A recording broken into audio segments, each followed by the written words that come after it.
"Sir, you need to move."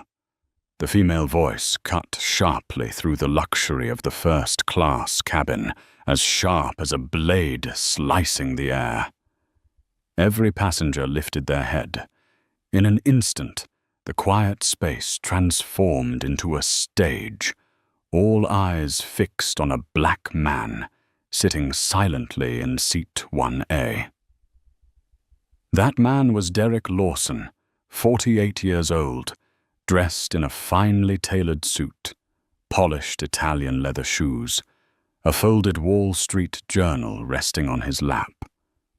At his age, he exuded the calm confidence of someone long familiar with power.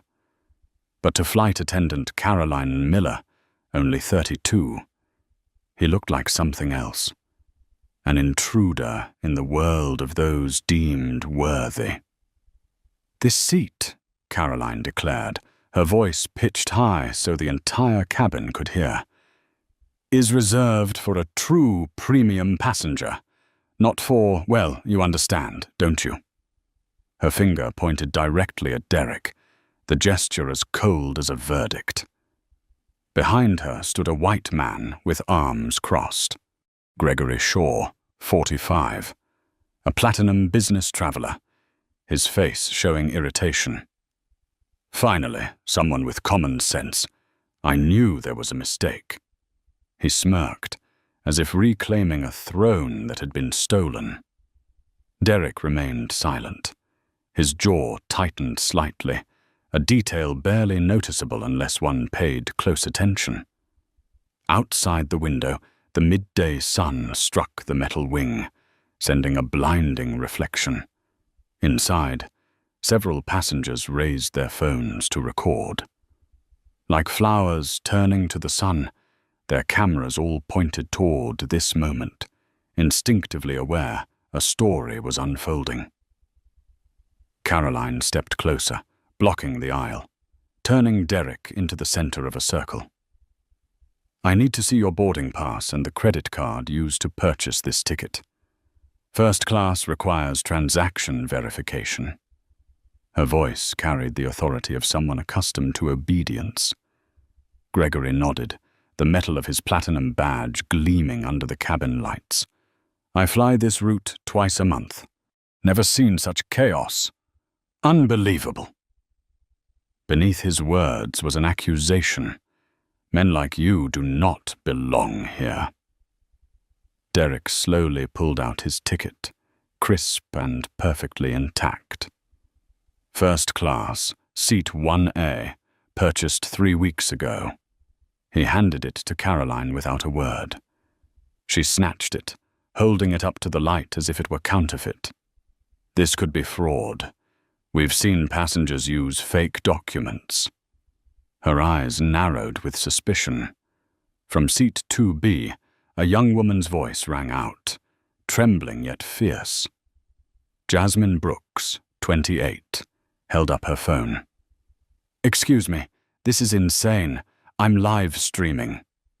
On her screen, the words appeared, "First-class discrimination, airline racism, happening now."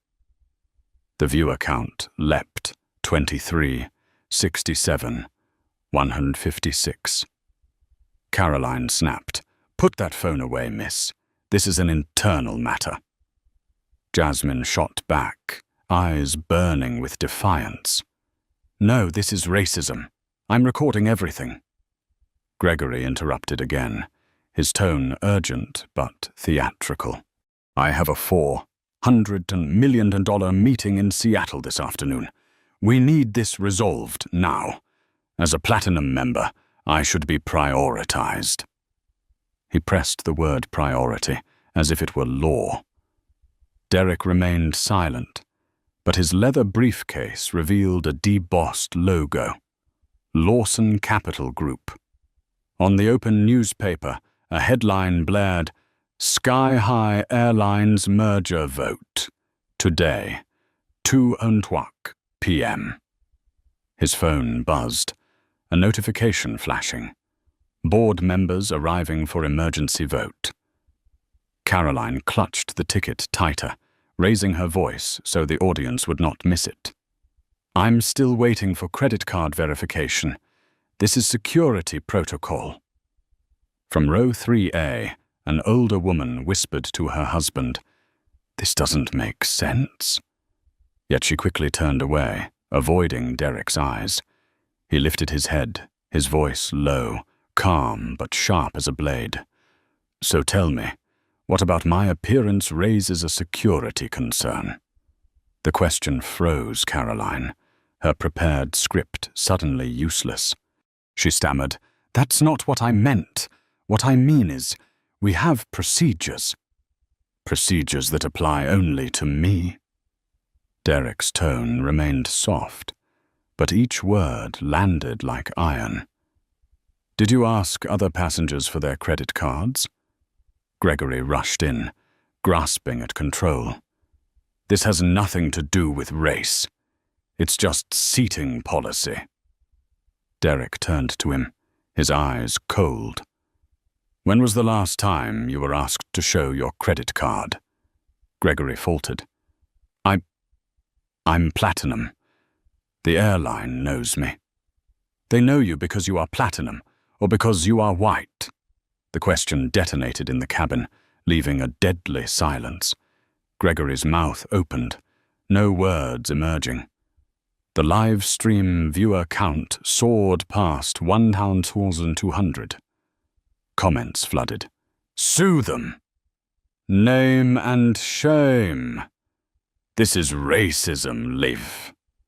Caroline's composure cracked as she realized the situation was spiraling out of her control. "All you need to do is cooperate. I can rebook you on the next flight, first class as well." Derek raised an eyebrow, his smile thin and cold. "Rebook me on the very seat I already purchased? How generous." From the overhead speakers, the ground staff's voice echoed. "Flight 892 to Seattle will depart in 30 minutes. Please settle into your seats." Gregory clenched his jaw. "For God's sake, get him out of that seat. I'm about to lose a deal." Caroline nodded, lowering her voice but still loud enough for all to hear. "If you do not leave voluntarily, I will have to call security." Derek lifted his gaze, fixing on her name tag, Caroline Miller. A faint smile crossed his lips, filled with meaning. "Call security," he repeated slowly, savoring each word. For a passenger sitting quietly, reading a newspaper in the very seat he purchased. The entire cabin held its breath. Beneath his calm surface, a storm of power was rising. Caroline kept her voice cold, but the way her hand clenched the ticket betrayed her unease. In her mind, every training scenario had been rehearsed, except this one. "You are disturbing the order of the cabin," she raised her voice, trying to regain control.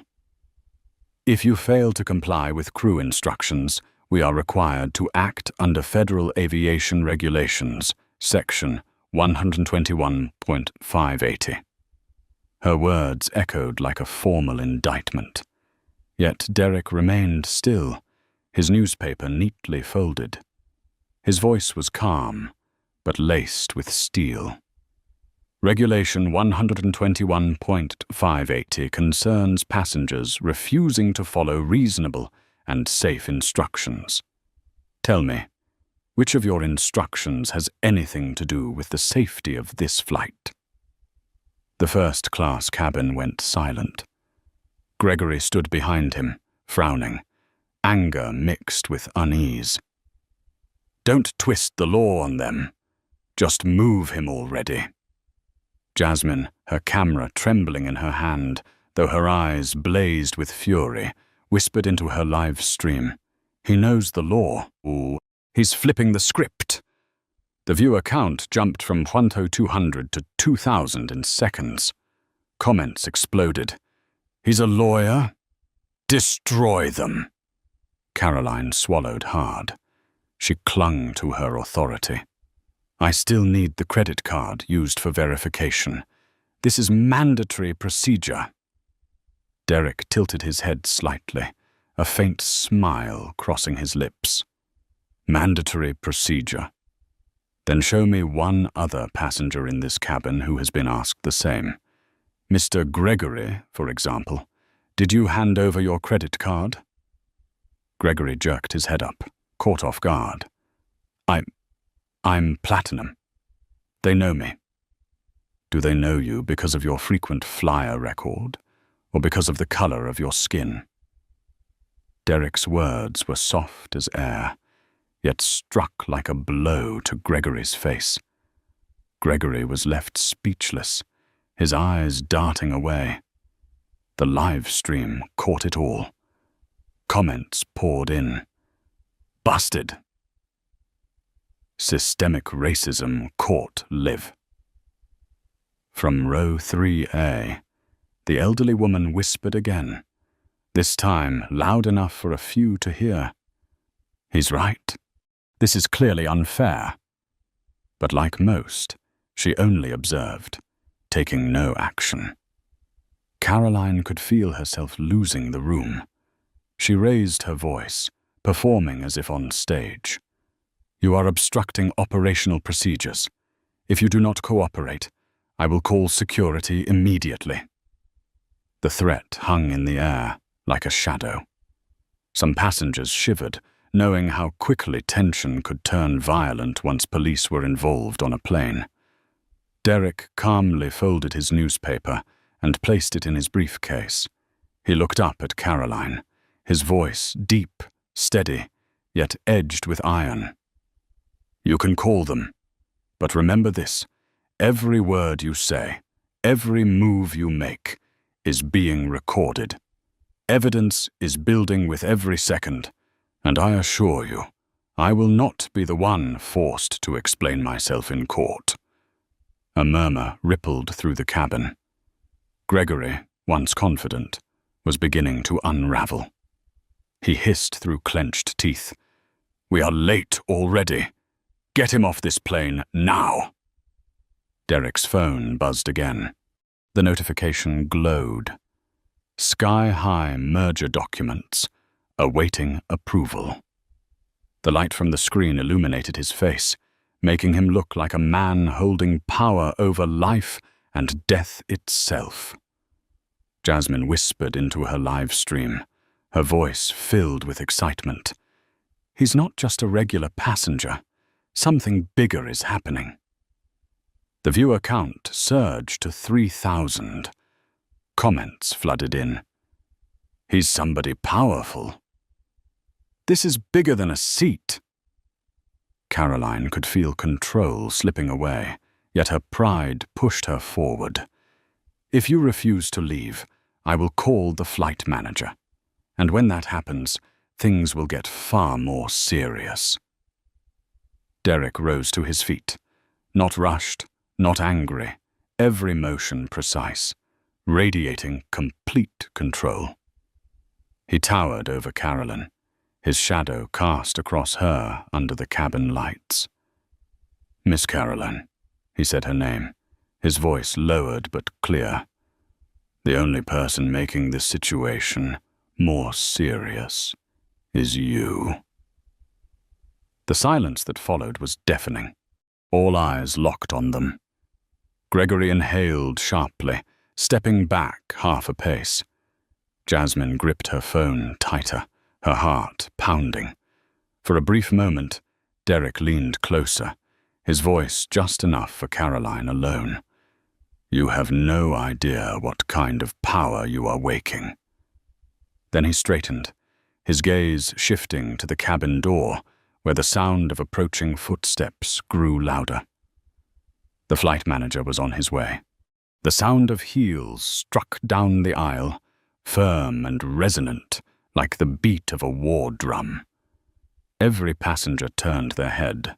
Entering was Linda Harper, 52, a veteran flight manager, Petite in frame, but walking with the authority of 2 decades of experience. "What exactly is going on here?" Linda asked, her steady voice slicing through the thick air. Her eyes swept quickly, catching the phone's live streaming, the tense faces, and Caroline standing frozen like a defendant awaiting judgment. Caroline rushed into explanation, words tumbling out. "The man in seat 1A has refused to verify his ticket, refused to cooperate, and is obstructing. I am required to follow procedure." Linda folded her arms, her gaze pinning Carolyn. "Refused to cooperate in what way?" Carolyn faltered. The story sounded convincing when exaggerated, but under that penetrating stare, every word felt hollow. Gregory seized the moment to interject, his tone dripping with entitlement. "I am a platinum member. I'm a platinum. This is clearly a mistake. That man is in my seat. The airline needs to correct this immediately. I pay for priority, not for delays." From seat 2B came the clatter of typing. Jasmine was still live streaming, her camera fixed on Linda, capturing every detail. The numbers on her screen climbed higher. 2,800, 3,200, comments flooding in. She better handle this right? Management cover-up incoming. Linda turned to Derek. "Sir, I'm the flight manager. I need to understand the situation. Is there a problem with your ticket?" Derek opened his briefcase and presented the ticket once more, his movements deliberate, as if to let everyone see. "Seat 1A. First class. Purchased 3 weeks ago. There is no system error. Only human error." The last words landed like a hammer blow. A ripple of whispers spread through the cabin. Linda kept her face neutral, though her eyes flickered. The gold watch on her wrist caught the cabin light, a reminder that every minute lost meant massive financial costs. "I understand, sir. But with platinum members, the airline does have discretion to prioritize in certain special circumstances." Derek tilted his head, his voice low but sharp as a blade. "There are no special circumstances here. Only a flight attendant and a passenger trying to turn skin color into a clause of the carriage contract." The cabin froze. One heartbeat of silence. Jasmine whispered into her live stream. "He just said it outright. This isn't misunderstanding anymore. This is racism." The viewer count shot to 4,500. Gregory's face flushed red, his neck veins straining. "Don't make this about race. This is about airline policy. We have the right." "The right to what?" Derek cut in, his tone steely. "The right to rewrite the contract between passenger and airline here in the cabin? Or the right to redefine the term legitimate customer based on skin color?" The counterattack was so sharp that Gregory's jaw dropped, words failing him. A few passengers muttered, "He's right. We never have to show credit cards in first class." Linda could feel the balance shifting. She gripped her work iPad tighter, but sweat dotted her forehead. In her earpiece, the ground team's voice pressed urgently. "We need a report now. Sky-high stock is fluctuating on rumors. Time is running out." Derek's eyes locked onto Linda, unwavering.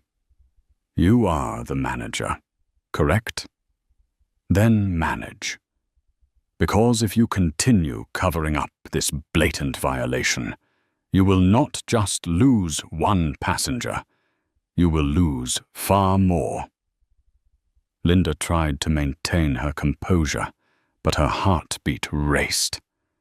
Derek's words did not sound like an empty threat, but a warning from someone who held real power. Gregory shouted one last time, desperate. "This is ridiculous. I have a $20 million deal waiting. The entire plane should not revolve around someone unfit to be here. Derek turned his head, a faint smirk tugging at his lips. 20 million, he repeated, his tone calm, as if remarking on the price of an apartment. That amount isn't enough to make me frown. I close deals 25 times that size before breakfast. The words fell like a sledgehammer. Gregory staggered back, stunned. Passengers gasped in unison. The live stream erupted. 6,000 viewers, comments flooding. He's a shark! This man runs the room.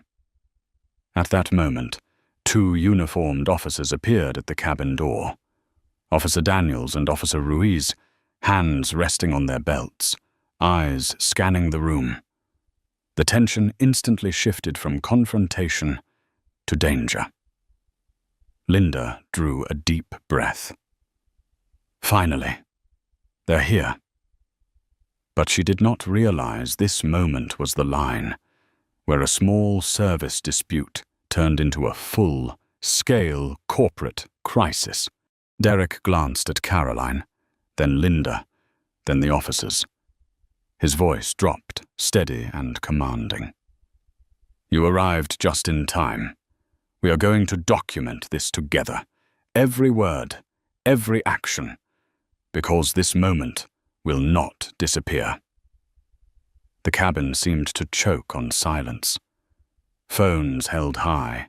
The blue glow of screens illuminated the faces of those about to be exposed, and a single realization spread like fire. This man was no ordinary passenger. Officers Daniels and Ruiz stepped inside, their heavy footsteps weighing down the first-class cabin, as if the air itself had thickened. The whispers died away. Every gaze shifted toward them, and at the center sat Derek, his back straight, the cabin lights glinting off his silver frames, making him appear both calm and enigmatic. We received a report of a disruptive passenger, Officer Daniels announced firmly, almost presuming Derek to be the culprit. Caroline leapt at the chance. Yes, it's him. He refused to comply, refused to provide the required documents, and argued with the crew. Completely uncooperative. Daniels nodded, his hand hovering near his baton. Yet Derek did not stir. He slowly lifted his head, his voice deep and steady, like an underground current. Before you write a single line in your report, hear me out. I was sitting in the seat I purchased, reading a newspaper.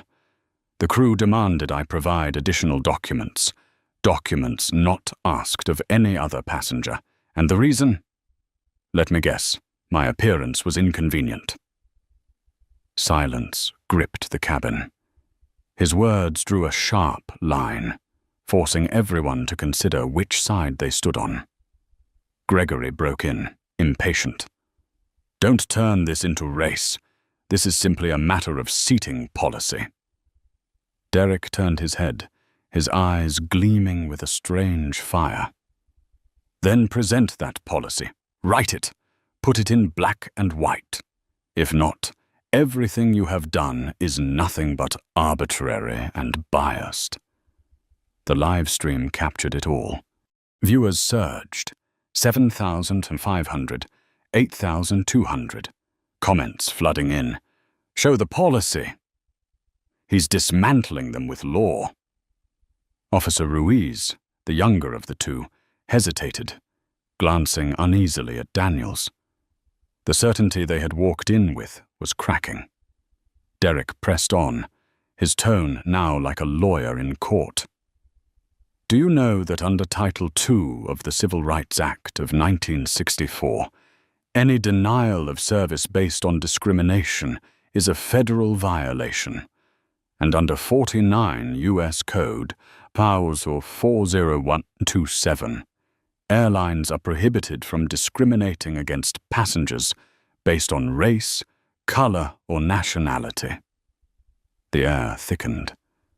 Linda frowned, Realizing this was no longer a simple matter of control, Caroline clung to her authority.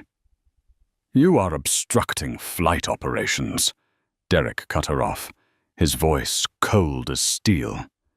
"The flight is obstructed not by me, but by the discrimination coming from your own staff." A wave of murmurs rippled. The elderly woman in seat 3A, silent until now, whispered to her husband, "He's right. This isn't the first time I've seen this happen." Jasmine clutched her phone tighter, her heart pounding, and whispered into her live stream, "He just cited federal law. This isn't a seat dispute anymore. This is a potential lawsuit." The viewer count spiked past 10,000. Gregory began to unravel, pointing a trembling finger at Derek and shouting, "Enough! Get him off this plane! I have a $20 million meeting, and I won't let someone like him ruin it." Derek turned, a faint smile curling at the edge of his mouth. $20 million. As I said before, that's a fraction of the deals I close every day. Do you know what is truly priceless? The moment people stop measuring human worth by skin color. The cabin erupted in silence, a silence so heavy it pressed down on every chest. Gregory stepped back, face flushed crimson. At that moment, Derek's phone buzzed. He lifted it, the screen lighting up. Sky-high merger. Urgent board vote. 30 minutes remaining.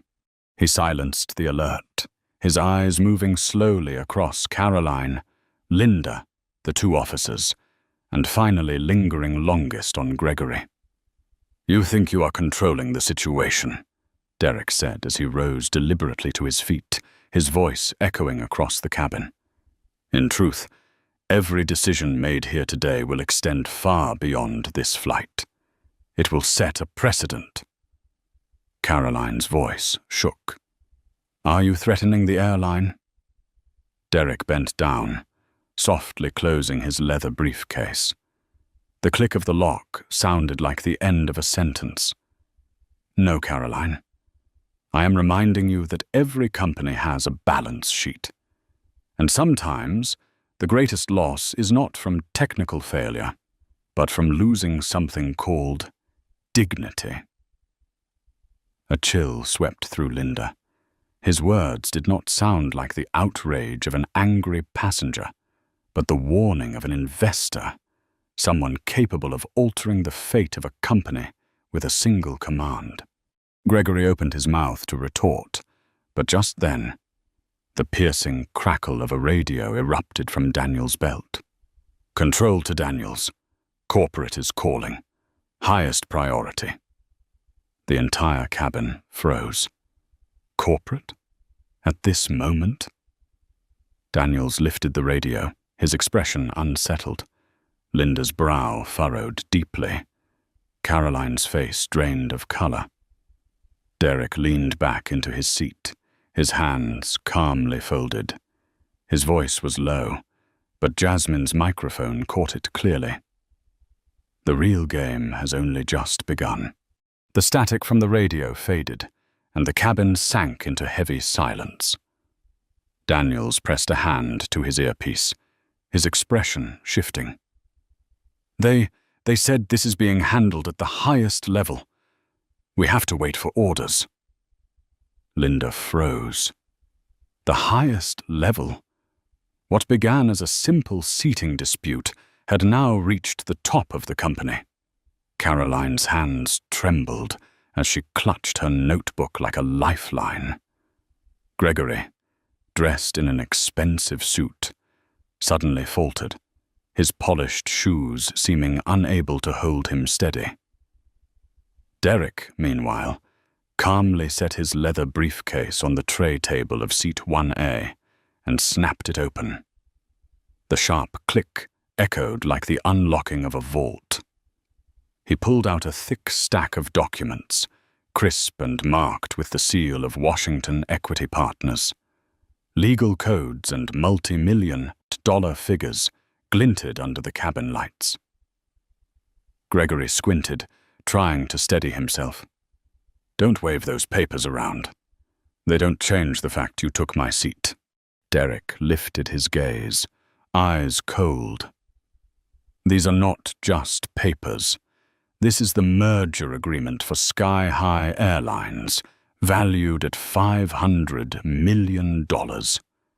And I, Gregory, am the man with the power to say yes or no to its survival." The cabin erupted. Passengers gasped.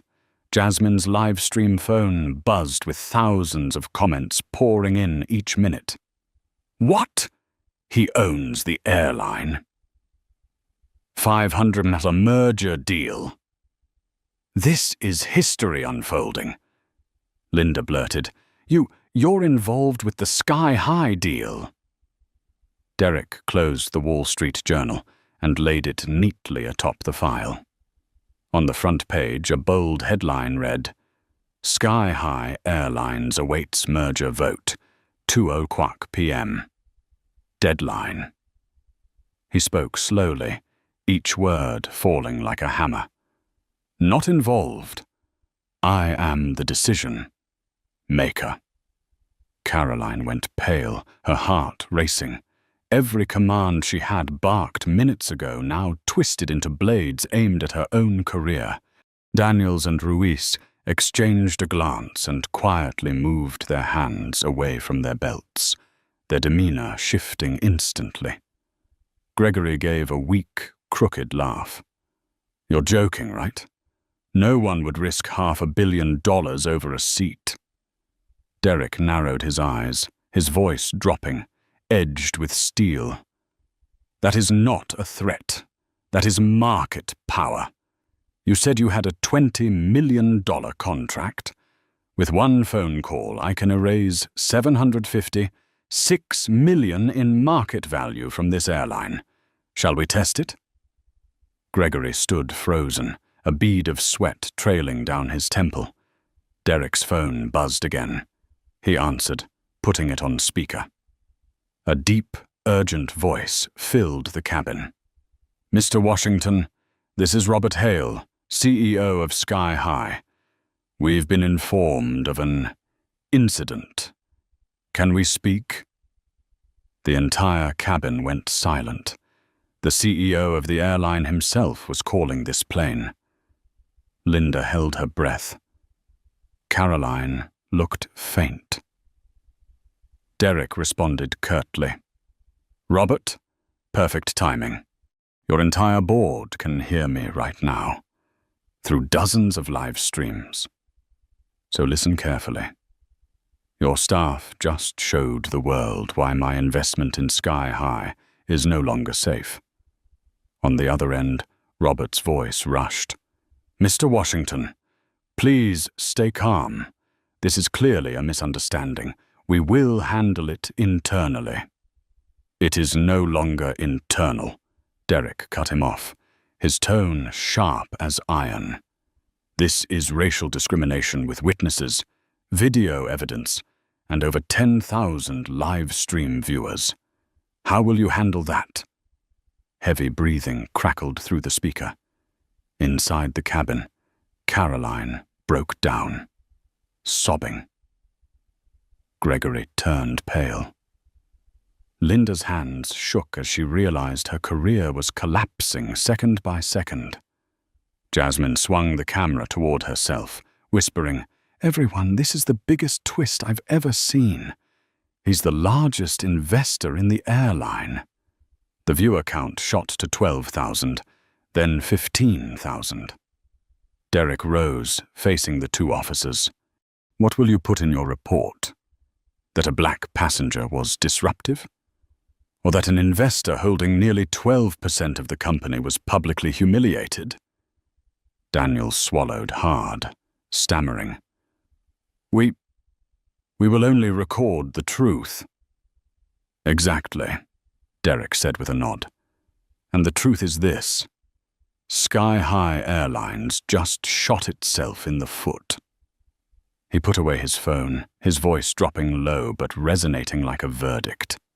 This moment will cost this company far more than a single flight. It could cost them their future. The cabin was suffocating with tension. Everyone understood. A storm was coming, one that was not just financial, but moral. The sound of Robert Hale's breathing crackled through the speaker, ragged and uneven, like a man who had just run a long distance. "Mr. Washington, we are fully aware of the severity. Please allow us the chance to make this right." Inside the cabin, no one dared to move. The drone of the engines outside the window felt like background music for an impromptu courtroom.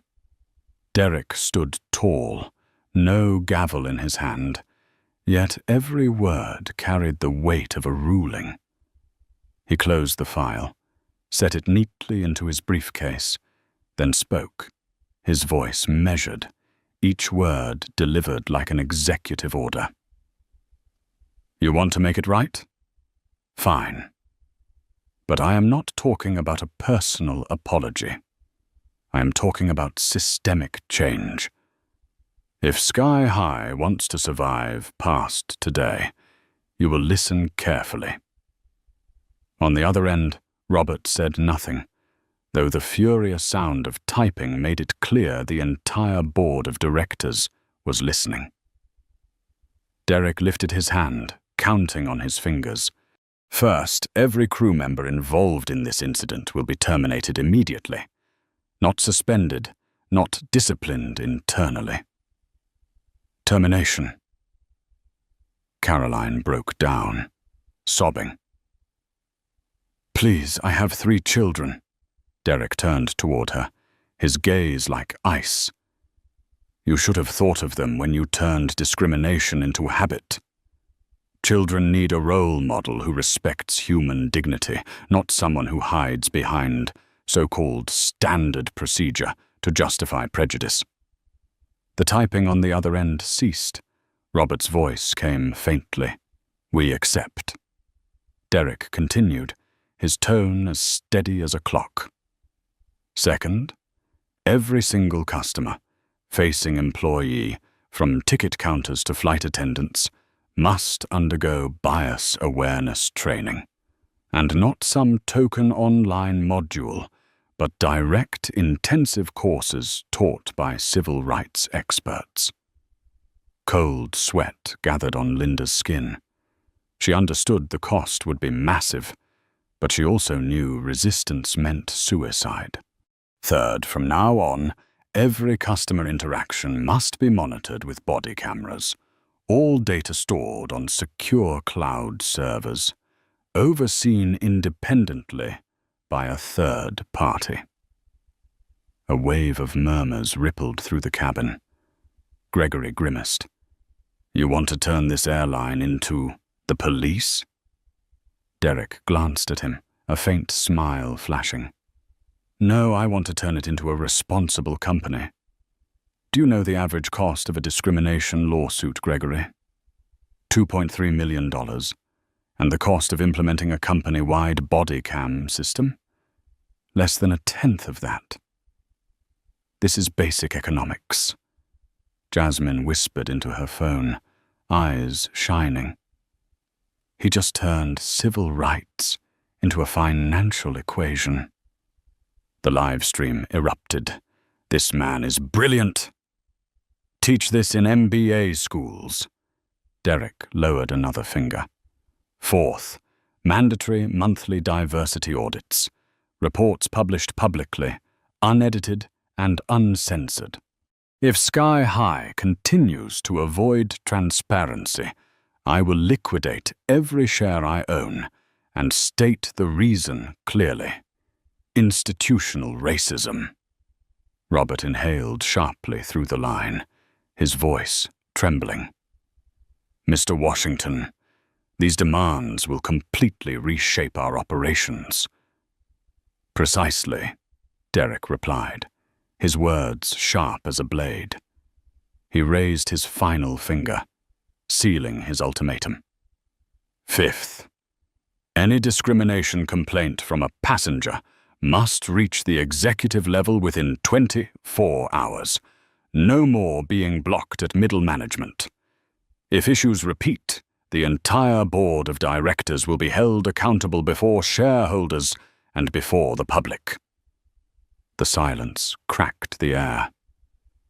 From seat 3A, the elderly woman's eyes glistened with tears as she whispered, "This is no longer a passenger resisting. This is a leader rewriting the rules." Robert Hale's voice on the other end quivered. "How long? How long do you want for all of this?" Derek answered instantly, his tone not raised but sharp as steel. 90 days, no more. If not, Washington Equity Partners will withdraw its entire investment and will make the reason public. Gregory let out a short, desperate laugh. "You can't do this. A major airline can't overhaul its entire system in 3 months. Derek turned to him, his eyes glinting with cold contempt.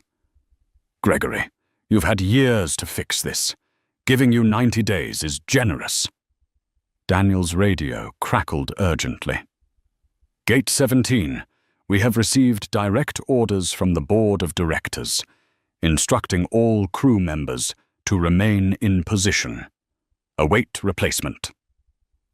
Caroline collapsed into her seat, as though she had just been sentenced.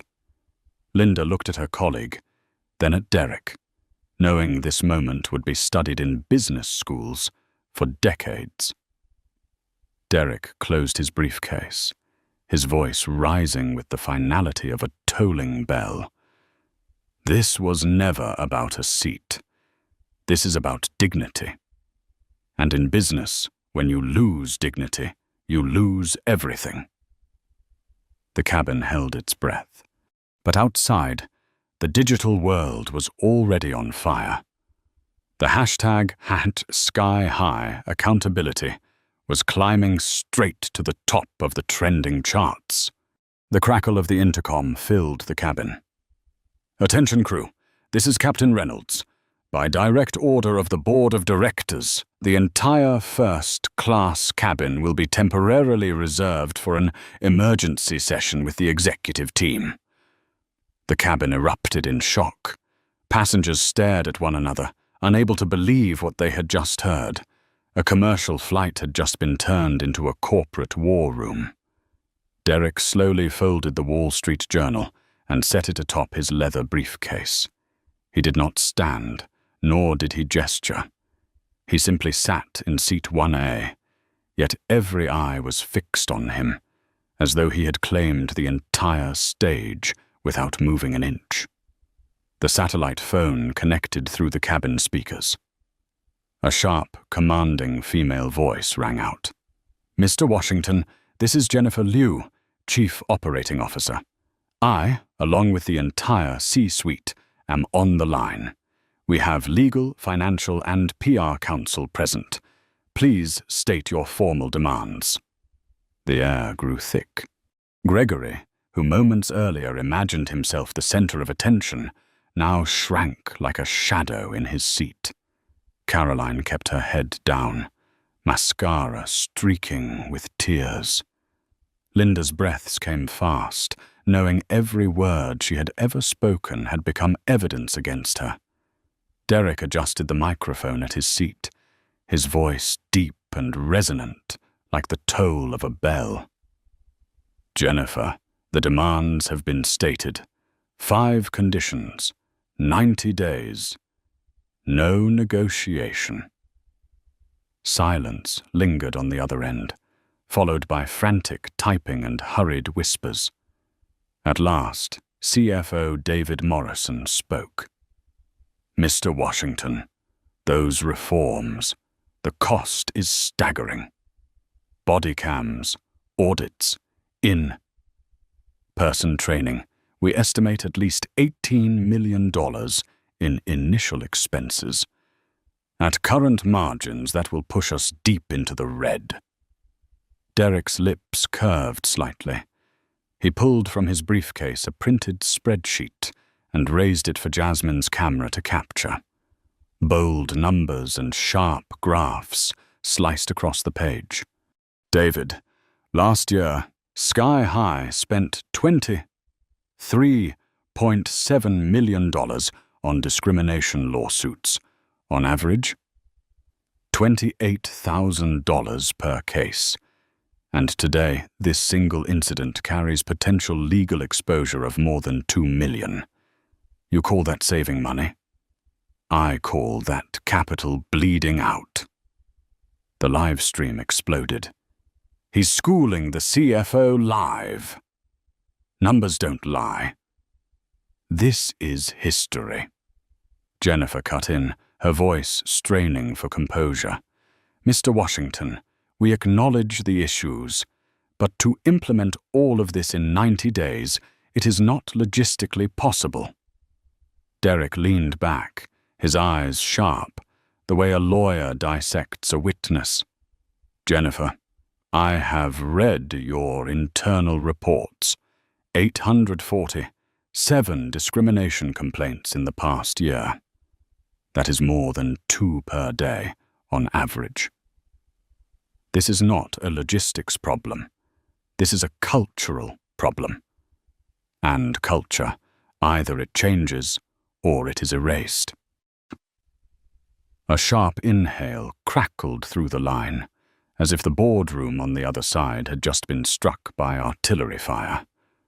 Gregory stammered, How did you get access to internal reports? Derek glanced at him, his voice even yet sharp as a blade. Washington Equity does not pour $487 million into an airline without full due diligence. We know every number, every crack in the foundation. The legal counsel on the line broke in. Mr. Washington, if you intend to turn this into a hostile takeover. No. Derek cut him off, his voice falling like a judge's gavel. I intend to turn this into Sky High's survival. Call it compliance, driven reform, or preventive restructuring. Use any corporate jargon you prefer. But remember this, comply or disappear from the market. Jasmine swung her camera, eyes wide with awe. Everyone, he just turned this airplane cabin into a congressional hearing. The elderly woman in seat 3A whispered to her husband, I've flown for decades, and I have never seen a single passenger bring an entire corporation to its knees like this. Derek glanced at his watch. You have 10 minutes to provide an official answer. If not, tomorrow morning Washington Equity announces a complete divestment, accompanied by a detailed report to the press and federal regulators. On the other end, Robert Hale finally spoke, his voice unsteady but resolute. Mr. Washington, the Board of Directors of Sky High Airlines accepts all conditions. We will draft the resolution immediately. Do you have any words for a public statement? Derek allowed himself a faint smile. He looked directly into Jasmine's live stream camera, his voice booming, each phrase sharp and deliberate. Remember this. This was never about money. This is about dignity.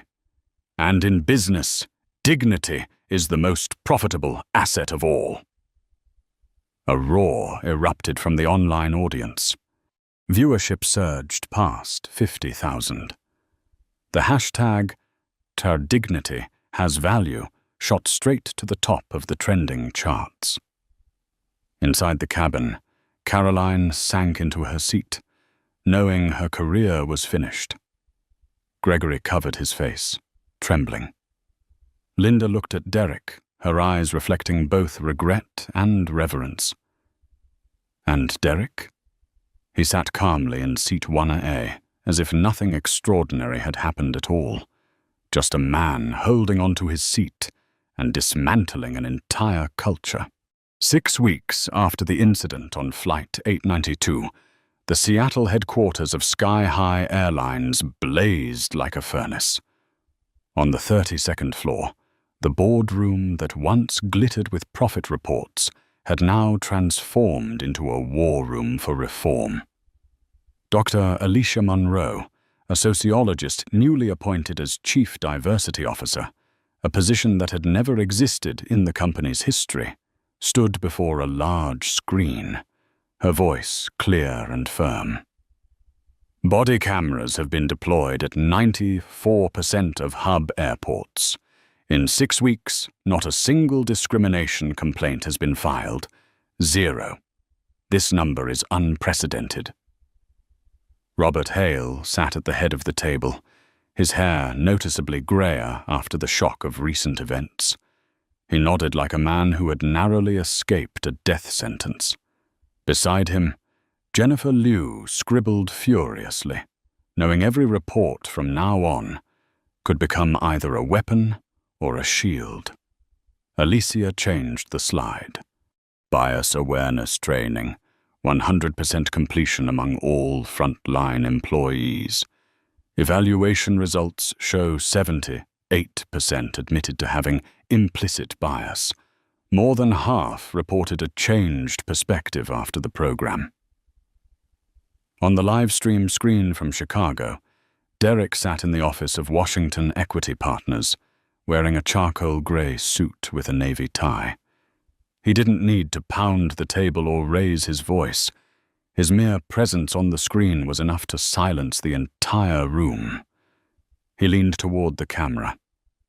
Dr. Monroe, tell me about customer metrics. Maria Santos, the director of customer experience, the same woman who had bravely stood against injustice in the cabin that day, rose to her feet. Her eyes shone with newfound confidence. Customer satisfaction is up 47%. We are now at 4.3 out of 5 stars, far above the 2.4 we had after the incident. Bookings from minority communities have increased 89%. Word of mouth marketing has generated the $67 million in additional revenue. Derek nodded, a faint smile crossing his lips like a green check mark on a balance sheet. Good. You are learning the simple lesson. Respect pays. 1 year later, Harvard Business School incorporated the case into its curriculum under the title The Washington Protocol. The opening slide of the lecture featured an image of Derek seated in 1A, facing the flight attendant's pointed finger. Beneath the picture, the caption read, "Power isn't granted. Power is recognized when used with purpose." 500M Airlines had become a symbol of reform. Customer satisfaction soared to 4.7 out of 5. Revenue grew 23% compared to pre-incident levels. Costs from discrimination lawsuits down 89%. Stephanie, now known only as former flight attendant, became a speaker at diversity conferences. On stage, her voice trembled, but carried honesty. I used to believe I was just following procedure, but I didn't see that the procedure itself was built on prejudice. Mr. Washington could have destroyed my life completely.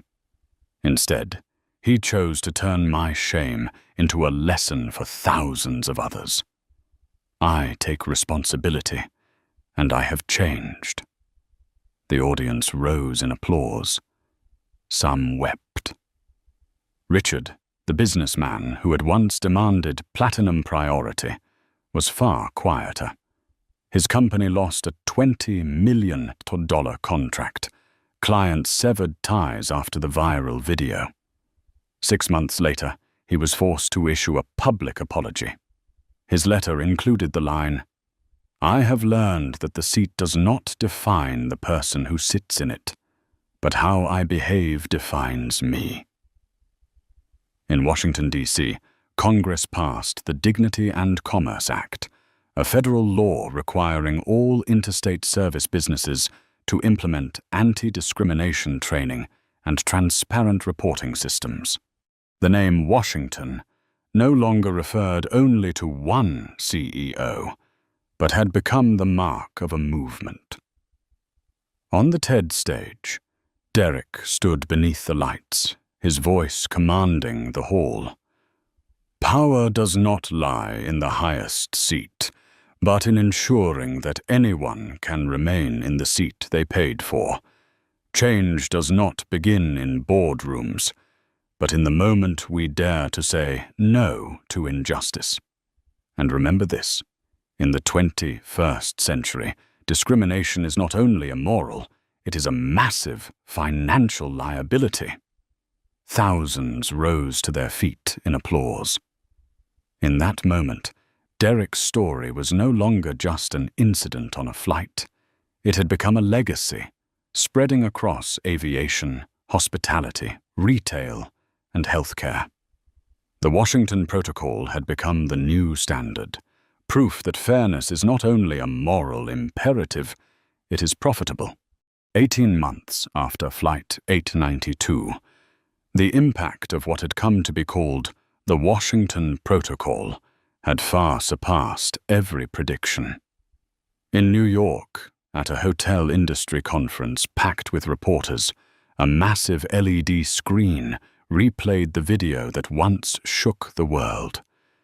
Derek, seated in 1A, lifting his head to meet the flight attendant's pointed finger, his voice calm, yet carrying the weight of a verdict.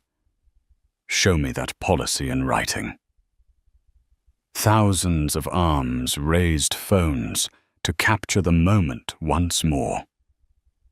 Now, that phrase had become a lethal catchphrase in business, something any customer could use when confronted with injustice. The CEO of a major hotel group stood and declared, "We implemented the Washington Protocol across our entire system. The results? Customer satisfaction is up 39%. Litigation costs have been zero in the past 12 months. And revenue from African American customers nearly doubled." The hall erupted in applause. The press named it the dignity dividend. In Los Angeles, a massive retail chain signed a direct consulting deal with Washington Equity, paying tens of millions just to replicate its transparent audit model and camera oversight system. The media asked, "Why such an expensive move?" The CEO replied simply, "Because one live stream of injustice can wipe billions off a company's market value. Prevention is always cheaper than compensation." In the U.S. Congress, the Dignity and Commerce Act, legislation inspired by Derek's case, was expanded. All interstate businesses in public services were now required to 1. Complete annual anti-bias training. 2. Publicly report all complaints related to discrimination. 3. Establish direct channels for customers to escalate issues to senior leadership. A senator declared in session, "What happened on Flight 892 proves that fairness is not only moral, it is the foundation of economic operation.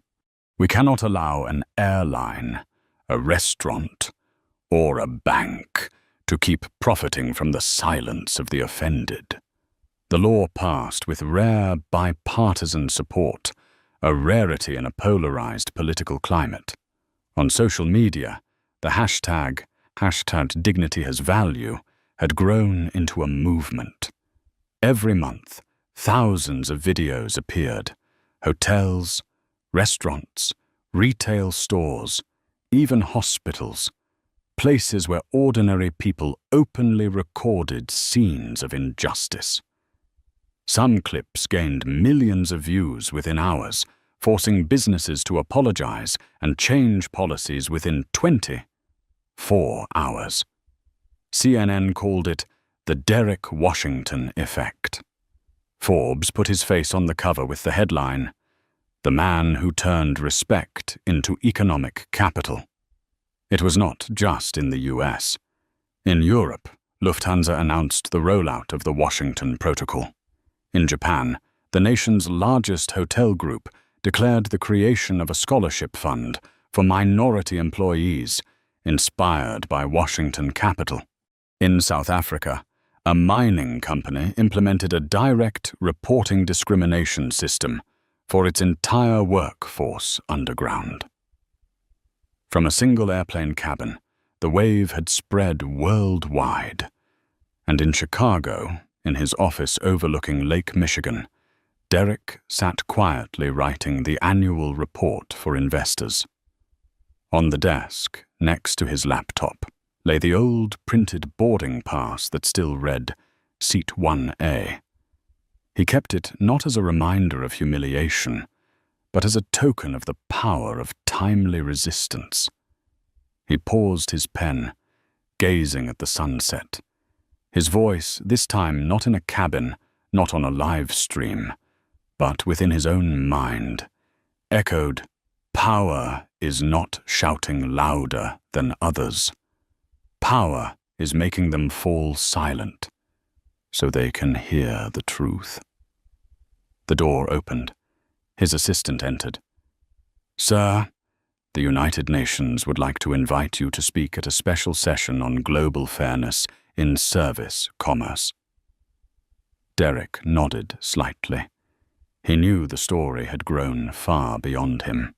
It was no longer an incident, but a chapter in history. 18 months after Flight 892, Seat 1A in Sky High Airline's first-class cabin was often left empty. Not because no one could afford it, but because the company had turned it into a symbol. A small plaque was fixed to the seat, engraved with the words, "Seat 1A, the birthplace of the Washington Protocol. Respect is our core value."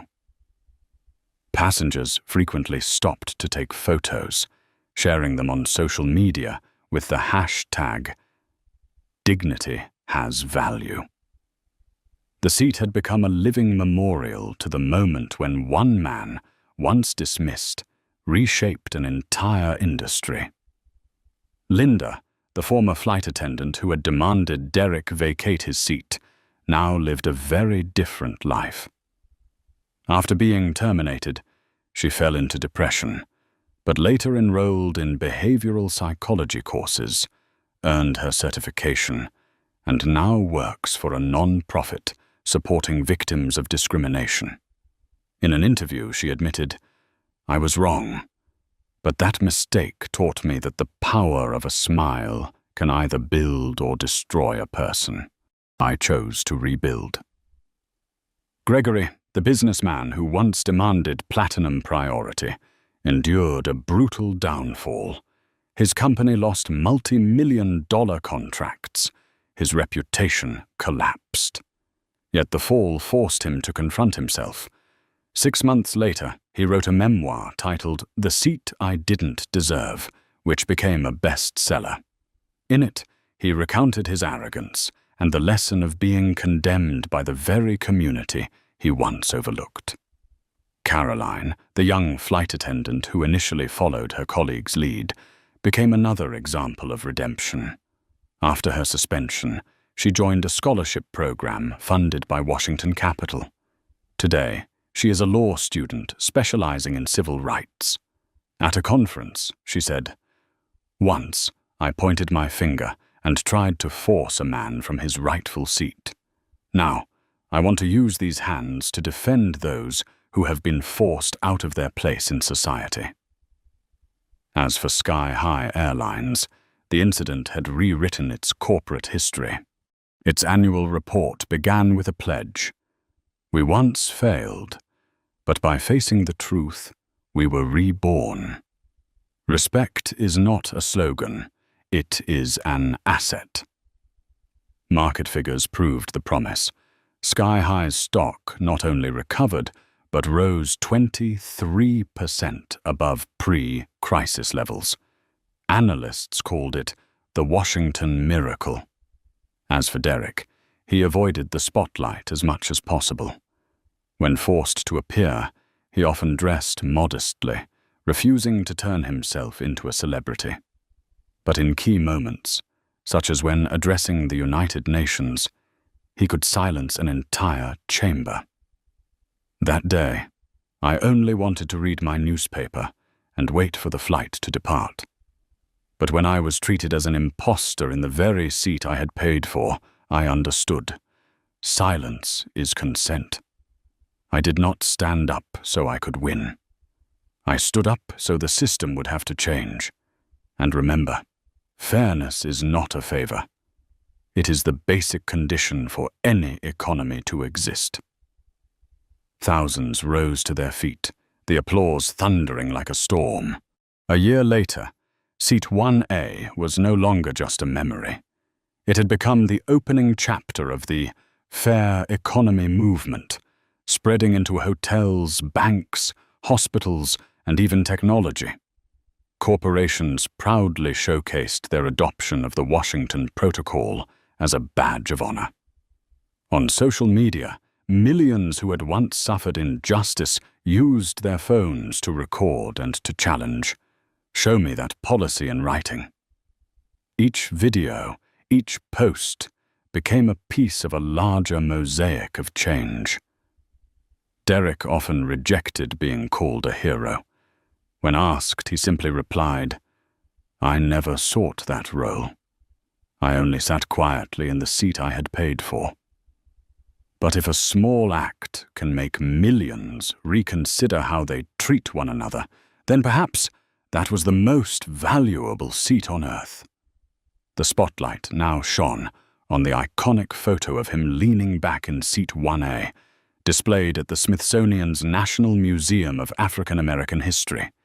The image captured not just a man, but a moment that redefined the power of dignity.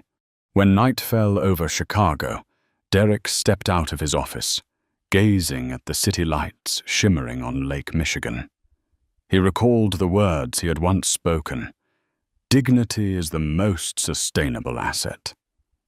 Now it was no longer a reminder for a single airline. It had become a truth the entire world was forced to learn by heart. In the world of business, people often speak about profit, market share, or competitive advantage.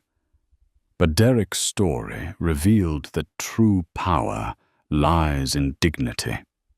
A single seat, seemingly insignificant, can become a moral test for the entire airline industry, and beyond that, for society as a whole. When a passenger was demeaned because of his skin color, he transformed humiliation into a catalyst that reformed a multi-billion-dollar system.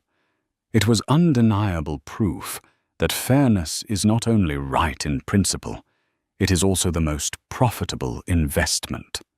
If you believe that respect must come before profit, then, like this video, subscribe to see more dignity check stories, and comment below with the phrase, "Respect first."